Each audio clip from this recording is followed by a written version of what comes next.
ఈ సర్వైకల్ క్యాన్సర్‌లో నార్మల్‌గా ట్రెడిషనల్‌గా మనం ఐఎంఆర్‌టీ అనే విధానం చేయాలి అంటే పేషెంటు 15 నిమిషాల నుంచి 30 నిమిషాలు ట్రీట్మెంట్ టేబుల్ మీద పడుకొని ఉండవలసిన అవసరం ఉండేది.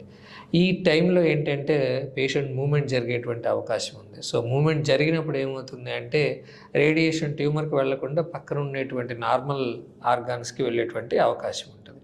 సో, దాన్ని ఎంత త్వరగా కంప్లీట్ చేస్తే అంత యాక్యురేట్‌గా ట్రీట్మెంట్ డెలివరీ చేయొచ్చు మనం. సో, అంత ఖచ్చితత్వంతో మనం ట్రీట్మెంట్ డెలివరీ చేయాలి అంటే అడ్వాన్స్డ్ టెక్నిక్స్ అయినటువంటి ర్యాపిడ్ ఆర్ టెక్నిక్ యూజ్ చేస్తామనమాట. అలాగే ఇమేజ్ గైడెడ్ రేడియోథెరపీ.